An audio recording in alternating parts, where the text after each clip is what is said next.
Esto es, la clase de hoy yo creo que es la más importante en el sentido de que se va a entender realmente cómo es posible aplicar al núcleo longitudes de onda que puedan propagarse. Muy bien, para eso vamos a ir repasando los principales conceptos, los conceptos fundamentales que ya hemos hablado algo de propagación, pero ahora lo vamos a formalizar. Vamos a utilizar las pocas fórmulas que tenemos y con eso va a ser suficiente para entender la propagación de la luz dentro del núcleo. Y también vamos a aprovechar para definir las terminologías que se utilizan, ¿sí? Hay términos que son específicos para la propagación de la luz, para los conceptos en esta área de las telecomunicaciones. Por eso es que vamos a empezar a aclarar los conceptos, y algunas veces se van a repetir varias veces porque son los conceptos fundamentales. Muy bien, hemos analizado, este es un tipo de fibra, ¿sí? Entonces, este tipo de fibra, nosotros teníamos el núcleo, el revestimiento y el recubrimiento, ¿sí? Entonces, lo que vamos a aprovechar ahora, que es la fibra, que es mayoritariamente en el área de telecomunicaciones, este tipo de fibra. Y nuestro objetivo, como siempre, va a ser cómo es posible incorporar un rayo de luz por acá, por el núcleo, ¿sí? Aclaro lo que dije también ayer. Las fuentes de luz que se utilizan en la práctica son fuentes de luz no visible por el ojo humano. En general es así, en la área de telecomunicaciones. Muy bien. Entonces, ¿qué se llamaría a este dispositivo? Conceptualmente sería un guía de ondas ópticas. Este sería el término correcto. Guía de ondas ópticas. ¿Por qué? Por la función que cumple. Pero simplemente se dice fibra óptica. ¿Listo? Pero este sería el nombre específico, simplemente se dice fibras ópticas. Bueno, ahora, estas fibras ópticas, ya sabemos, está compuesto por el núcleo, la cubierta o revestimiento y el recubrimiento. Son estas tres capas que están acá, ¿sí? Además, es necesario poner las condiciones de propagación para que la luz pueda quedar encerrada acá. Hemos dicho que estas son las condiciones. Es necesario que el índice de N2, de acá, de la cubierta, ¿sí?, sea menor que N1.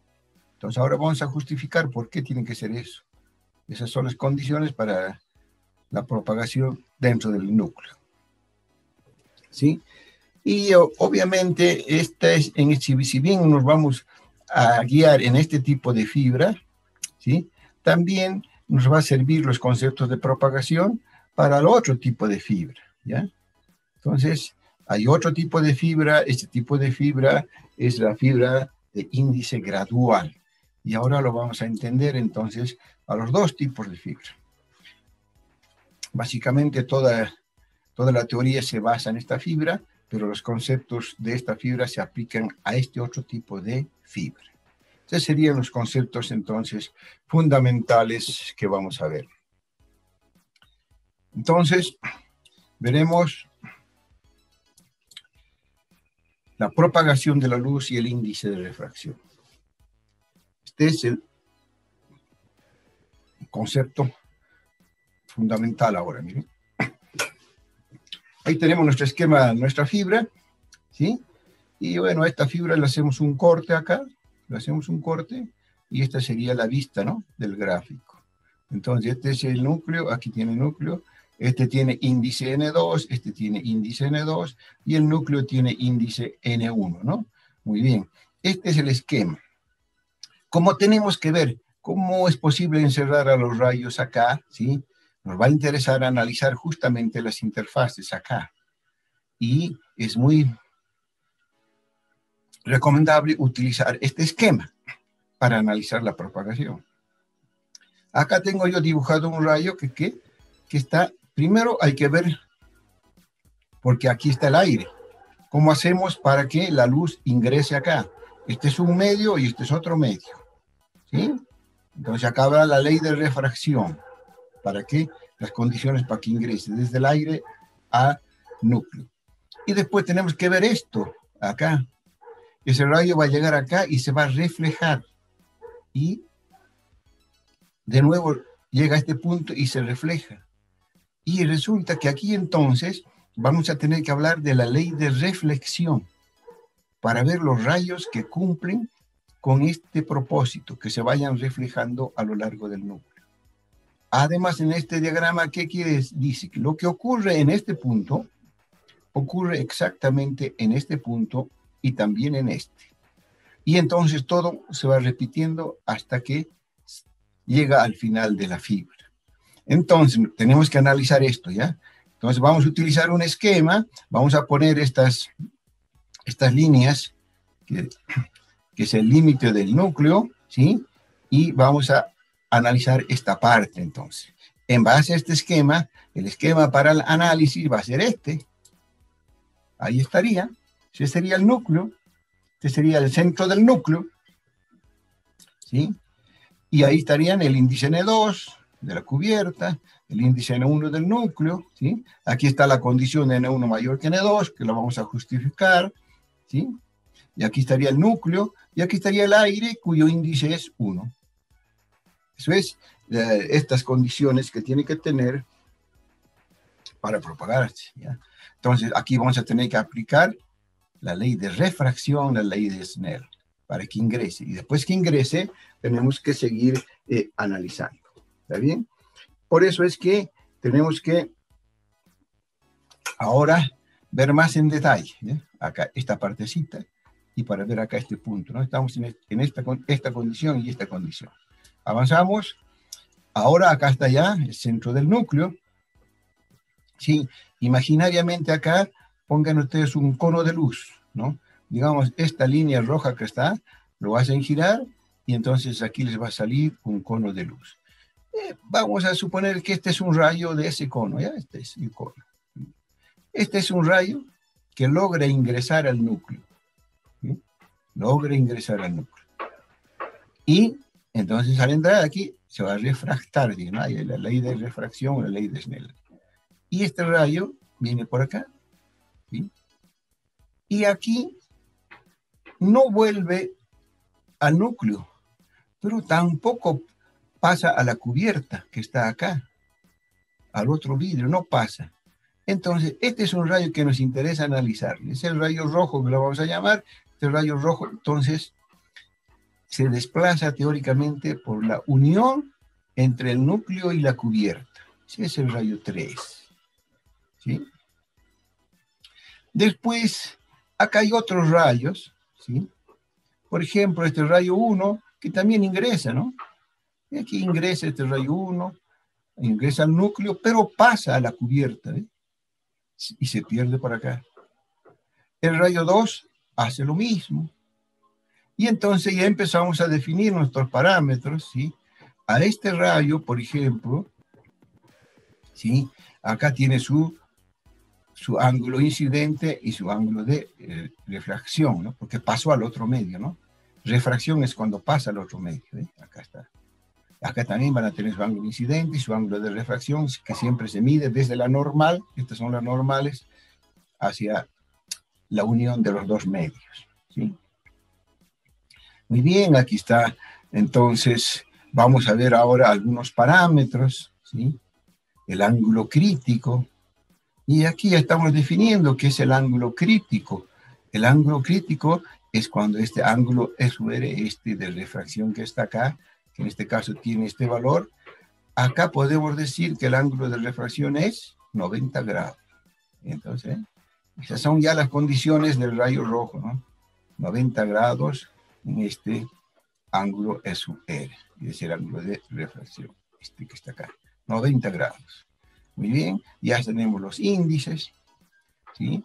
Y entonces a este le vamos a llamar ángulo límite, Entonces el ángulo límite está asociado al rayo que tiene en este punto el ángulo de 90 grados. Entonces todas estas condiciones, ¿sí?, son las que nos van a permitir sacar las fórmulas acá en base a las leyes que conocemos. Básicamente tenemos dos leyes, ¿no? La ley de refracción, cuando el rayo pasa de un medio a otro, y la ley de reflexión, cuando vuelve al mismo medio. Aquí no hay ley de refracción, ¿no? De este medio pasa a este, y de este pasa para allá, y este que está justo en la interfaz. Muy bien. Podemos entonces seguir analizando, ¿ya?, otros rayos. Muy bien. Este caso. Ahora, acá está el cono y aquí hay un rayo, ¿sí?, que está dentro del cono, digamos. Aquí hay un rayo. Vamos a ver más en detalle después esta parte. Pero es que acá está ingresando un rayo, ingresa por acá, ¿sí? Aquí, fíjense, ahora vuelve al medio. O sea, el rayo 4 vuelve al núcleo. Acá ingresa al núcleo y vuelve al núcleo y se propaga por acá. Estos son los rayos que a nosotros nos interesan, porque por acá llegará a un lugar en que se repetirá lo mismo y se volverá a reflejar, ¿no? Ese es el rayo reflejado que nos interesa. De nuevo, aquí estos están ligados. Ahora ya aparece la nueva ley. Ahora ya estamos hablando aquí del rayo reflejado, porque esto está al mismo medio. Y la ley de la reflexión, ¿cuál es? Es que el ángulo incidente es igual al ángulo reflejado. Este ángulo es igual que este. Y cuando esto se repita por acá, se va a repetir exactamente lo mismo. El ángulo incidente es igual al ángulo reflejado. Bien, entonces podemos ir a la próxima. Nos interesa analizar más este detalle aquí, porque estos son los rayos que nos interesan, los que se comportan como el rayo 4. Ahí está el otro rayo, entonces sería el 5, ¿sí? Y este es nuestro concepto, entonces. Todos los rayos que cumplen con las leyes de refracción acá y de reflexión acá en estos puntos, ¿sí?, son los rayos de luz de reflexión completa y son los que se van a quedar encerrados en el núcleo. Y eso es lo que nos interesa a nosotros. Ese es el concepto básico. Bueno, ahora nos toca ver ya las fórmulas, las leyes para ordenar este concepto principal, ¿no? Acá están los nombres de todos los ángulos, ¿ya?, todas las variables que vamos a utilizar y todos los nombres, ¿no? Aquí ya está definido el ángulo crítico. Entonces el ángulo crítico es cuando este ángulo, ¿sí?, es 90 grados. Nos conviene decir eso porque después los rayos que tienen un ángulo crítico menor que esto, como este, por ejemplo, ya quedan encerrados, y este también. Entonces esta partecita vamos a volver a analizar, ¿sí? ¿Sí? Y ya podemos aplicar las leyes, entonces las dos que conocemos, ¿no? Ahora está de nuevo nuestro rayo, ahí está ya nuestro rayo rojo, y ahora aplicamos las leyes de Snell o ley de refracción, ¿sí? Entonces, siempre es ángulo incidente, es un ángulo refractado en el otro medio, ¿no? Y es a la inversa de los índices. Entonces, eso lo podemos aplicar acá correctamente, ¿sí?, teniendo en cuenta que este es el vacío, el aire, que estamos asumiendo índice de refracción 1. Y este será el núcleo. Aquí aparece la ley. Aquí también se cumple la misma ley, pero de este medio a este medio. Pero a nosotros no nos interesan estos, porque estos rayos son los que se pierden por la cubierta.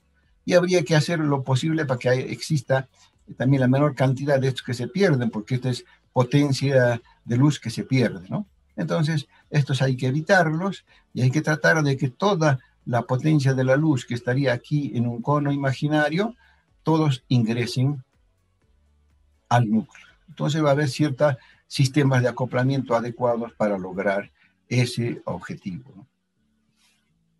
El rayo rojo es el que se nos convierte entonces en el rayo 3 y nos interesaría en última instancia ya con todo esto lo armamos y nuestras variables quedarían así, ¿sí? Ahí está, este ángulo, el ángulo crítico con este ángulo acá, y estos que cumplen la ley de la reflexión total, ¿ya? Vamos a resumir todo esto, lo que yo digo, en este texto, ¿ya? ¿Bien? Ahí está. El índice N1 tiene que ser mayor que N2, y entonces este medio actúa como un reflector. ¿Ve? Aquí está reflejando para el núcleo. Lo mismo ocurre en otra parte, ¿no? Esa es la condición. Y la ley de reflexión dice que el ángulo incidente es el ángulo reflejado. Estamos solamente aquí y en estos puntos, ¿no? Se va cumpliendo en todos los rayos. Entonces, los rayos que se reflejan son los rayos cuyo ángulo es menor que el ángulo crítico. Cumplen la ley de reflexión. Y en ese caso serían los rayos 4 y 5. Los que no cumplen con eso, bueno, son los que se pierden, como el rayo 1 y el 2, ¿no? Finalmente, ahí está el ángulo crítico, que sería el 3 ahora, que es el rayo rojo, ¿sí? Y después los rayos 4 y 5 que cumplen la condición de reflexión completa. Y eso es lo importante, ese era el objetivo de esta parte, ¿ya? Ahora, acá estamos viendo con la teoría de los rayos, ¿sí?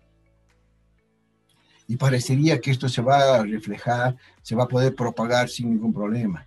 No, hay también algún detalle que hace que no todos los rayos se reflejen, ¿eh? No todos, a pesar de que cumplir con esto, estos todos se reflejan, sí, pero puede ser que después por acá les aparezca algún problemita y ya no puedan propagarse más lejos. Entonces, ahí estamos diciendo ya que de los rayos que quedan encerrados y que teóricamente tendrían que propagarse, tienen que cumplir otra condición más, que no sufran interferencias destructivas. Quiere decir, este rayo que se está propagando por acá, aquí tiene que cumplir cierta condición para que se continúe propagando, ¿eh? Y eso ya es un concepto que está un poco alejado de la condición de los rayos, sino tenemos que explicarlo como ondas electromagnéticas, ¿ya? Entonces, estas son como ondas electromagnéticas que se reflejan por acá, y hay que evitar que en su propagación, ¿sí?, no sean interferidas entre ellas, ¿sí? Eso es. Entonces, hay interferencias destructivas. Le vamos a explicar un poquito más adelante esos rayos, ¿ya? Y aquí ya estamos uniendo, entonces, la teoría de los rayos con la teoría de electromagnética dentro del núcleo, ¿no? En general, eso lo vamos a hacer un poco para justificar algunos problemas que puedan tener esos rayos, ¿sí? Porque saben que para nosotros la teoría que nos va a ser suficiente es analizar con las leyes de los rayos que se propagan, ¿ya? Pues vamos a definir qué es un rayo, todo eso, ¿no? Nos sirve para analizar, sí, ¿eh? Pero después tenemos que aclarar también. Bueno, ahora ya sabemos los rayos que están confinados o los rayos que están encerrados en el núcleo, ¿sí? Entonces aquí ya está nuestro cono de luz, un cono de aceptancia se llama, ¿no? Todos los rayos que están acá cumplen con esta condición para que se vayan propagando sus rayos a lo largo de toda la fibra. Ese es un rayo confinado, confinamiento total, ¿no? Reflexión total. Este rayo obviamente va a llegar hasta el final, ¿eh? Acá está. Ya estoy poniendo acá el centro del núcleo. Este va a ser una buena referencia, ¿no? ¿Por qué? Porque, vuelvo a repetir, todo lo que ocurre aquí, la reflexión, este ángulo igual que este, se repite aquí. Y si este rayo estuviera solo, no hay ningún problema, se propaga sin problema reflejándose hasta que llega al otro extremo. Y entonces aquí va a llegar hasta el núcleo, ¿sí? Y se propagará sin problema, ¿sí? Entonces, esa es nuestra teoría corpuscular. Ahora, aquí ya vienen los términos, ¿ya? Vamos a asimilar, no es lo mismo, pero es un concepto que ayuda mucho. Vamos a decir que un rayo, ¿sí?, que cumple la condición de propagación, desde el punto de vista de onda electromagnética, vamos a decir que es un modo de propagación. Esta palabra modo de propagación ya lo conocemos por la teoría de guías de onda. ¿Qué es un modo de propagación desde el punto de vista de una onda electromagnética? Es el modo en que el campo eléctrico y el campo magnético se acomodan dentro del núcleo, en este caso dentro del núcleo de vidrio, para propagarse. Eso sería. Y vamos a asimilar, sí, que un rayo es igual a un modo, aunque no es exactamente lo mismo, pero nos ayuda. Entonces quiere decir, si hay una fibra que deja propagar, digamos, un rayo, ¿sí?, que sería un modo de propagación. Pero hay fibras que dejan propagar muchos rayos, entonces serían muchos modos. Y entonces decimos, esa fibra tiene muchos modos de propagación. ¿Y cuál es el nombre? Esas fibras que llevan varios rayos o varios modos se llaman precisamente multimodo. Y las que llevan un solo rayo teórico se dice que llevan un modo de propagación y la fibra se llama fibra monomodo. Esos son los dos tipos de fibras que están en el desarrollo. Muy bien. Multimodo y monomodo. Muy bien. Y aquí estamos las condiciones de propagación. Entonces, seguimos analizando y viendo las terminologías, ¿ya? Miren, entonces, están viendo ustedes que cuando nos conviene hablamos de rayos y cuando no podemos justificar lo que pasa con los rayos, hablamos de ondas electromagnéticas, ¿no? Entonces, en esta parte, por ejemplo, antes de entrar a la fibra, aquí hablamos de onda. Y aquí hablamos de rayo o de onda según nos convenga, ¿no? Eso lo estoy poniendo acá yo. ¿Ve? Luz y onda electromagnética por esta parte. ¿Ya? Eso es. Y aquí estamos entonces en la teoría ondulatoria, y aquí funciona esto, ¿no? Lo que ya sabemos, la velocidad, en el caso es la velocidad de la luz, y esto es el vacío, ¿sí? Nosotros estamos asimilando aquí que el aire es igual que el vacío, ¿no? Así que no tenemos muchos problemas por ahí. Muy bien. Entonces, veremos algunos conceptos más. Entonces, para esta parte, aquí, nos manejamos con las dos teorías, ¿no? La luz como onda y la luz como corpúsculo. Muy bien. Seguimos avanzando, entonces. La reflexión completa, se repite aquí el concepto fundamental, incidente igual al reflejado. Todo lo que pasa por acá, ¿ya? Ahora, esto en la práctica está suponiendo que la fibra es absolutamente, cumple con sus condiciones de circularidad, que esto es un círculo correcto, que este también, y que estos índices incluso se mantienen sin alteración, ¿no? Y que la fibra está en posición horizontal.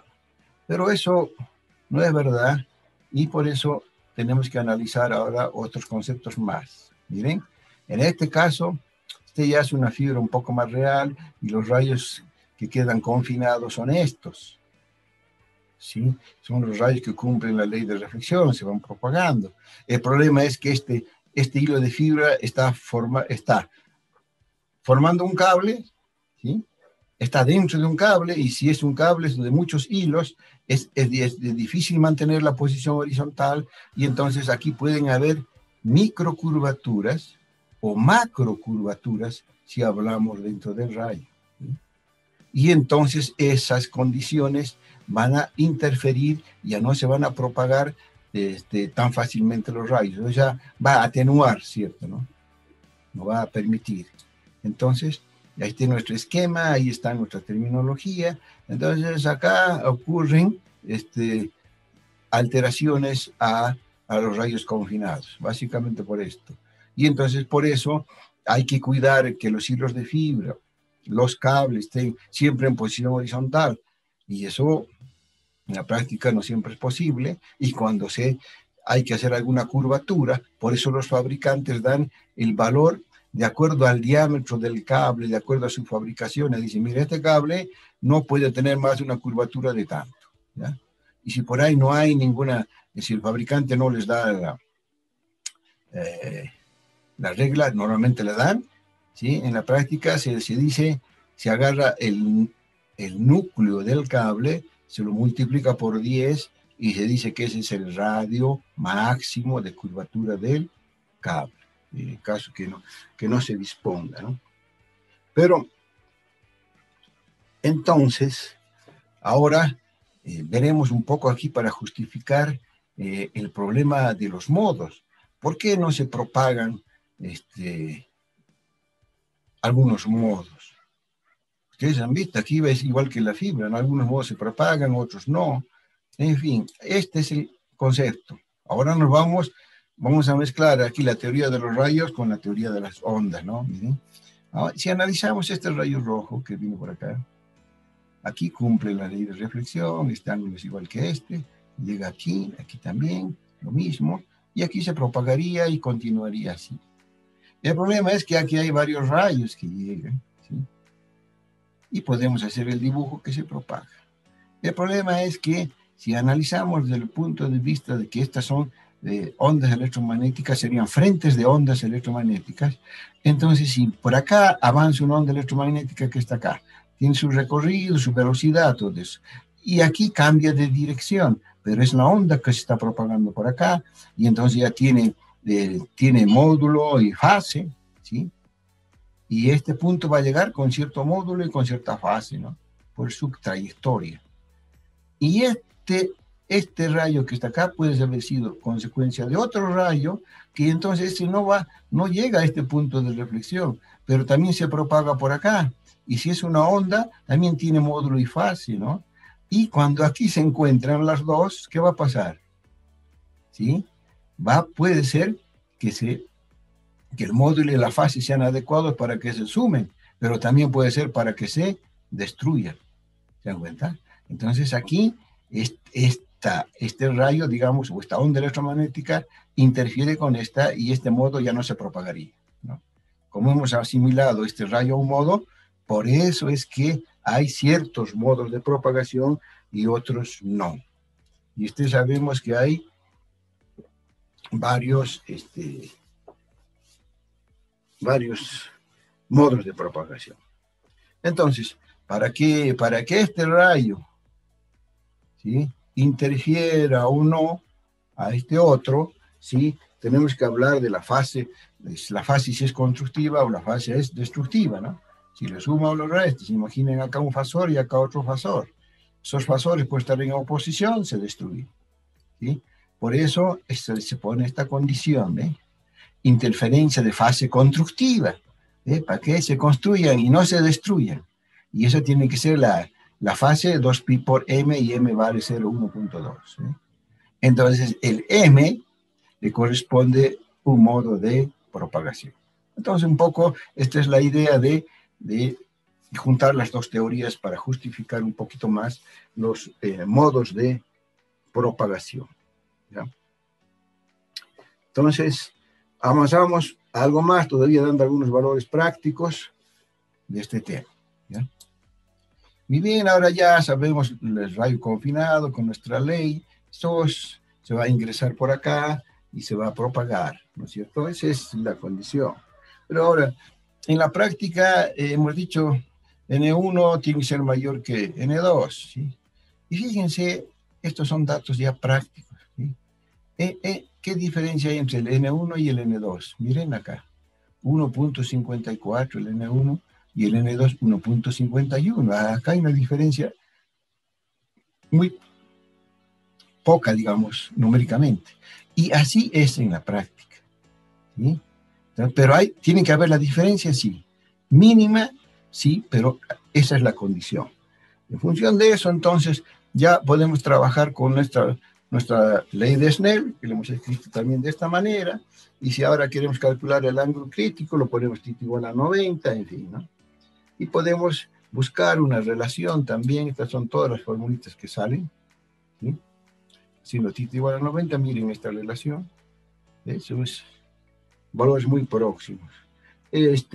Al hacer eso, ¿por qué tienen que ser los valores próximos? ¿No? Porque no es cualquier valor, porque eso va a afectar a la apertura numérica, quiere decir que es un concepto de la habilidad, de la capacidad que hay que tener aquí, ¿no?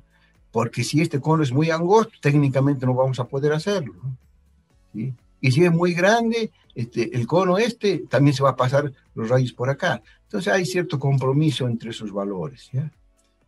¿Sí? Entonces, como θ, el incidente tiene que ser igual al reflejado, estamos hablando de estos dos rayos, es más o menos sería la relación, un valor adecuado en la práctica, ¿no? O sea que los valores de N1, de N2, de los rayos que pueden quedar encerrados, están íntimamente ligados. Y aquí he puesto un concepto que por el momento hay que considerar lo que existe, lo vamos a volver a repetir, ¿ya? ¿Y cuál es? Hasta ahora estamos diciendo, estamos aplicando una fuente de luz. Bueno, ¿qué fuente de luz? Con una lambda de tanto, así estamos diciendo. Y así funciona toda nuestra teoría. El problema es que yo les dije que no hay en la naturaleza ni en forma artificial una luz de una sola lambda. Y toda nuestra teoría está en base a una lambda. Entonces, ¿qué significa esa lambda que nosotros lo trabajamos como si fuera un valor único? Esa es la longitud de onda predominante de una determinada onda electromagnética, o en este caso, también de un determinado color, podemos decir, ¿no? Por ejemplo, si decimos el color verde, como demostraba, ¿pero cuál verde? Hay muchos verdes, ¿sí? Entonces hay que asumir un verde formalmente, hay que definirlo y le damos una lambda. Definimos el rojo, pero ¿cuál rojo? Rojo medio rosado, rojo más intenso, en fin, hay diferentes tonalidades. Entonces, a pesar de eso, es necesario definir una lambda predominante, ¿ya? Por ejemplo, si decimos, vamos a trabajar con una longitud de onda de 1350 micrómetros, en la primera ventana, en la segunda ventana, ¿cuál es el lambda? Y entonces el fabricante me dice, esta es la lambda de operación fundamental, y me da el valor de esta omega 0. Y esta sería la amplitud de esa onda, de esta frecuencia. Esa se llama la luz predominante, digamos, para darle y poder identificar a la fuente de luz. El problema es que como esa fuente no existe sola, al lado, tanto por abajo o tanto por arriba, hay otras lambdas, ¿sí? No se pueden separar estas lambdas de esto. Entonces, en realidad, la fuente de luz tiene un paquetito de lambdas. Estas son amplitudes de otras lambdas que están hasta acá. Eso, así va a ser en la práctica, pero esto lo vamos a analizar qué consecuencias trae posteriormente, ¿ya? Y entonces, para trabajar con una fuente de luz, por eso se dice, esta es una fuente de luz de este valor, sí. ¿Y cuál es su ancho espectral de esa fuente de luz? O sea, ¿cuál es la variación de lambda? Así por arriba y por abajo de este valor, ¿cuál es? Y el fabricante sabe y nos da ese valor. Y ese valor sería hasta acá, más o menos la potencia hasta que cae hasta aquí. Y este sería el delta de lambda 0. Este es el ancho espectral de la fuente de luz. Existe, pero por el momento vamos a hacer abstracción de eso y vamos a trabajar solamente con una sola lambda 0, ¿sí? Pero posteriormente vamos a tener que volver necesariamente a este tema, ¿ya? Muy bien, con eso ya hemos definido, digamos, las variables y los términos que se utilizan, ya sabemos cómo se quedan encerrados los rayos, todo lo demás, ¿ya? Ahora analizamos el concepto que les dije al principio, ¿sí? ¿Qué tipo de fibra es esta? Es una fibra de índice escalón. Y les dije que hay otro tipo de fibra que se llama de índice gradual, y eso quedó pendiente. Entonces, a continuación, vamos a aclarar este tema. Ahí está. Entonces, vamos a hacer lo siguiente. Este va a ser el núcleo de una fibra. Lo vamos a ubicar acá en el centro. Como este tiene índice N1, ¿no es cierto?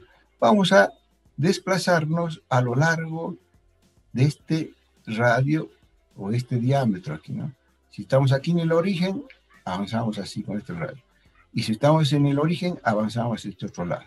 O sea, nos movemos a lo largo de este diámetro central. Y como este tiene todo N1, podemos graficar el valor del índice en función del desplazamiento. Sería en función del desplazamiento del radio del núcleo, ¿no? En realidad el eje horizontal sería aquí 0, y conforme avanzamos, llegamos acá, fin del radio del núcleo, pero seguimos avanzando porque después viene la cubierta y así. Entonces, este eje de referencia lo vamos a utilizar en forma horizontal. Y en forma vertical vamos a utilizar el valor del índice. Entonces, nuestro eje de referencia sería este, ¿ve? Aquí está el valor del índice en función de el radio, ¿no? Aquí es R es igual a 0. Y aquí son valores positivos y aquí, digamos, valores negativos. Entonces, este es nuestro eje de referencia. Y aquí vamos a poner los valores del índice N1. Y cuando avancemos por acá, el índice N2 más. Entonces, este sería el perfil del índice de refracción de esta fibra. Y aquí vamos a poner la fibra que conocemos. La fibra que conocemos tiene aquí N1 y tiene, ahí está el diámetro con N1, ¿sí? Y si graficamos, ¿cuál va a ser? Este es el 0, este es el 0 que está acá. ¿Ah? Nos desplazamos hacia la derecha o hacia la izquierda y el valor es N1, porque en cualquier parte el índice vale N1. Entonces nuestra gráfica sería esta línea horizontal, el índice de la reflexión del núcleo con su N1. Cuando avancemos por acá, aquí ya va a cambiar la cubierta, ya viene otro vidrio, tiene que tener el índice N2. Entonces, hacemos esto, esta parte lo ponemos para acá. ¿Y por qué hemos hecho esta línea? Porque sabemos que el N2 tiene que ser menor, ¿no es cierto? Si el N1 tiene este valor, el N2 tiene que estar por acá abajo. Y digamos que está por acá.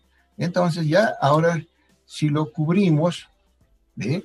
Ahora ya está con el N2. Ahora, cuando avanzamos de acá hasta acá, este punto que está acá, obviamente es este, ¿no? ¿Y ahora qué va a pasar? Si nos desplazamos hasta aquí, todo esto vale N2. Y si nos desplazamos por acá, también vale N2. Entonces, este N2 está por acá y hay un N2 por acá también. Entonces, el perfil sería ese, ¿ve? Ese es el perfil del índice de refracción de una fibra de índice escalón. Por eso se llama, por este escalón, por esta gradita que hay acá, ¿no? Este es índice escalón. Sí, hay otros tipos de fibras también, ¿no? Pero vamos a utilizar estas dos, después vamos a ver los otros perfiles, ¿no? Y un perfil es nada más cómo varía el índice de refracción desde el núcleo hacia afuera. Eso es la variación. Y este por eso se llama así, ¿no?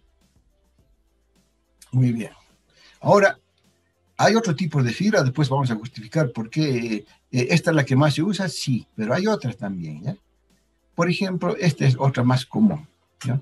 De nuevo, aquí va a estar su perfil. Ahora, ¿cómo es el perfil?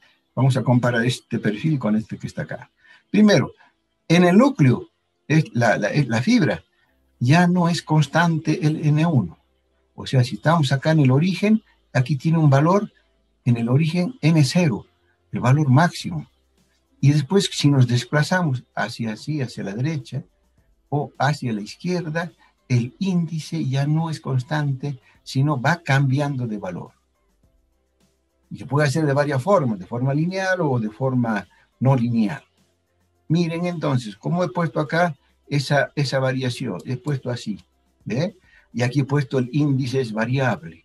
Acá es el valor máximo y si avanzamos a lo largo de esto, va disminuyendo el valor del índice hasta que llega aquí. Después de aquí va a aparecer la cubierta, ¿no? Entonces, aquí hay una variación desde el centro hacia ambos lados, hacia aquí también. Y eso he querido significar con esta gráfica así, ¿no? Más intenso, mayor índice, y conforme nos desplazamos, menor el índice. Obviamente que también vale en este eje, entonces en cualquier parte de esto. Y entonces, si hacemos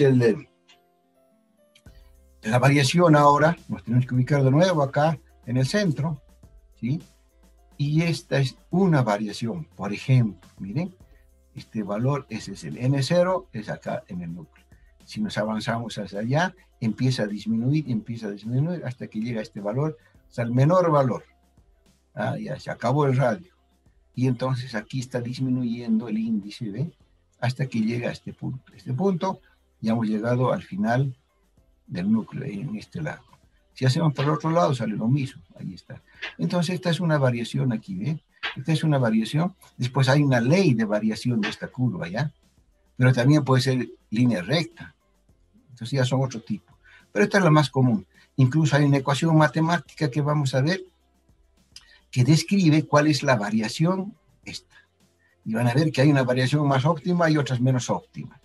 Pero básicamente todas tienen esta curvatura, ¿sí? Por eso el índice va variando, va disminuyendo gradualmente hasta que llega acá, al valor menor. Por eso se llama de índice gradual, ¿sí? Y bueno, ahora si continuamos acá, va a pasar lo mismo que acá arriba, ¿no? Aquí le ponemos la cubierta. Bueno, aquí ya es constante ahora de nuevo, N2 es constante. Entonces aquí va a aparecer una recta y así, ¿no? Ahí estarían las formaciones. Y esa sería la formación de dos tipos de fibra. Entonces, las fibras se clasifican por el tipo del índice, por el perfil del índice, ¿sí? En índice escalón y en índice gradual, ¿sí? Muy bien.